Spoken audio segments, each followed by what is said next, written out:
क्या आपको पता है रडार क्या है और ये काम कैसे करता है और कोई भी एयरफोर्स इसका उपयोग क्यों करती है? आज का रडार लो टेक है या हाई टेक है, इन सभी चीज़ों की जानकारी मैं अपने चैनल अनक समस्या समाधान में दूंगा। मैं गंगेश पांडे, आइए शुरू करते हैं। जैसा कि आप सभी जानते हैं, रडार हमारे आसमान में उपस्थित किसी भी गतिमान वस्तु को पकड़ने के लिए, पकड़ने का मतलब उनका पता लगाने के लिए उपयोग किया जाता है। इनका उपयोग एयरफोर्स करती है। हमारे देश के एयरफोर्स नहीं, अब विभिन्न देशों के एयरफोर्स में रडार का उपयोग होता है। और एक काम कैसे करता है? रडार से माइक्रोवेव की तरंगें निकलती हैं जो कि किसी भी गतिमान वस्तु जो आसमान में उपस्थित हैं उनका पता लगाने के लिए जब माइक्रोवेव की तरंगें उनसे टकराती हैं तो वहाँ से फिर तरंगें रिटर्न होकर वापस होकर रडार की तरफ आती हैं, जिससे कि उस वायुयान का सही लोकेशन का पता लगता है। इन सब रडार का उपयोग प्रथम विश्व युद्ध में प्रोपेल टाइप एयरक्राफ्ट का लोकेशन और गति मापने के लिए किया जाता था, मगर समय के हिसाब से इन सब रडार में कोई तकनीकी सुधार नहीं किया गया। आज के समय में स्टेल्थ फाइटर्स हैं, बहुत ही तेज़ी से उड़ने वाले जेट फाइटर्स हैं, मगर वैज्ञानिक इन पे शोध करना भूल गए कि हमें रडार को किस तरीके से डिजाइन करना चाहिए। आज के समय में अगर जेट फाइटर उड़ता है, साउंड प्रोड्यूस करता है। अगर जेट फाइटर उड़ता है तो थर्मल इमेज उत्पन्न करता है, मगर हमारे वैज्ञानिक पहले की ही तुलना में आज उनकी गति को मापने के लिए तरह तरह के रडार का उपयोग कर रहे हैं। मगर मैं आप लोगों को बताऊंगा कि किन किन तकनीकों का सुधार करने से आज के समय में हमारे रडार को बहुत ही ज़्यादा कारगर बनाया जा सकता है। एक, थर्मल विजन इमेज टेक्नोलॉजी। दूसरा, सॉफ्ट एयर क्रॉस टेक्नोलॉजी।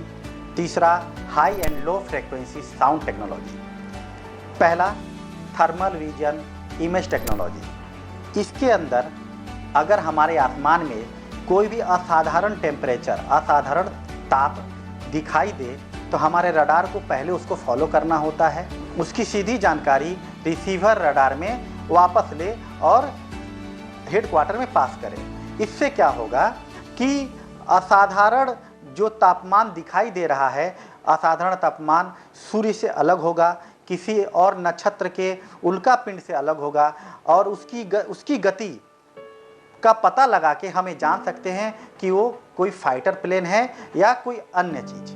दूसरा, सॉफ्ट एयर क्रॉस टेक्नोलॉजी। इस टेक्नोलॉजी के अंदर में हमारे वायुमंडल के सामान्य दबाव में उपस्थित किसी भी हलचल को, जो कि साधारण किसी पक्षी प्रोपेलर टाइप प्लेन से भिन्न हो, मतलब उसका दबाव इतना ज़्यादा हो हमारे वायुमंडल में जो कि हमारा रडार पकड़े और पता लगा ले कि ये गति, यह दबाव किसी फाइटर प्लेन का है।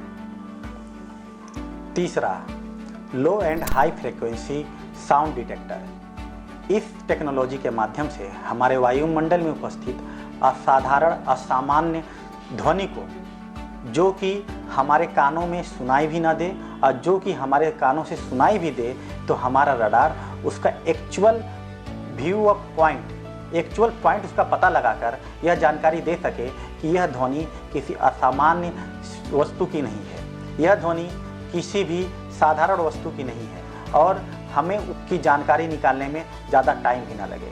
तीनों टेक्नोलॉजी को हमारे अभी के रडार में सम्मिलित कर लिया जाए तो हमारे हिसाब से इस तरीके का रडार या किसी भी देश के पास में नहीं है। किसी भी चीज़ का आविष्कार, उसका अंत नहीं होता है। समय और ज़माने के साथ उसमें बदलाव करना बहुत ही ज़रूरी होता है। अगर यह सुझाव आपको अच्छा लगा तो हमें कमेंट बॉक्स में ज़रूर लिखें। अगर बहुत अच्छा लगा तो इसको लाइक और शेयर ज़रूर करें और आपके पास कोई नया सुझाव हो तो ज़रूर हमें लिख के भेजें। हम आपके प्रश्नों का उत्तर आपके हिसाब से देने की कोशिश करेंगे। नमस्कार।